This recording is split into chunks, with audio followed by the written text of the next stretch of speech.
كل يوم في رمضان اكل، ايش بقى فراخ وإيش لحمه وإيش بط وإيش رقاق.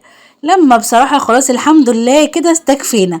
ايه يعني كده لما نجيب يوم في النص كده ونعمل اكله بسيطه وفي نفس الوقت تبقى لذيذه كده وطعمها حلو ومغذيه وسريعه وما توقفكيش كتير في المطبخ. ودي الاكله اللي انا هعملها النهارده، تنفع تتاكل في الفطار ما تقولش لا، وتنفع تتاكل في السحور. انا جبت الطاسه حطيت فيها شويه زيت على معلقه سمنه ونزلت فيها قطع الثوم، حوالي 3 فصوص ثوم كده مقطعهم قطع صغيره ونزلتهم في الزيت يا دوب تشويحه بسيطه، ونزلت عليهم البصل.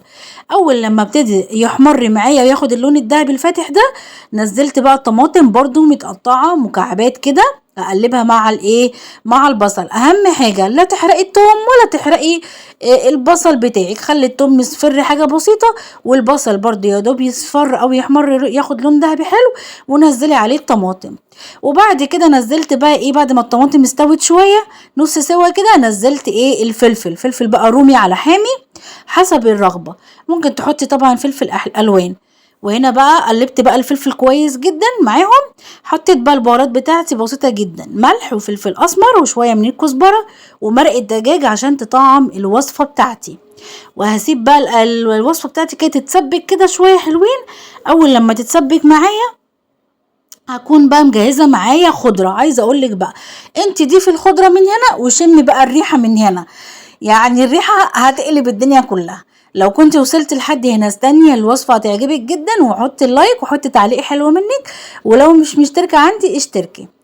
هنا بقى بعد ما قلبت يا دوب تقليبه بسيطه كده بالخضره وشميت ريحتها وقلبت الدنيا بجد جوعنا، خدت بقى نص الخلطه دي كده في طبق، والنص التاني محطوط في الطاسه بتاعتي او في الصينيه او اي حاجه انت بتعملي فيها.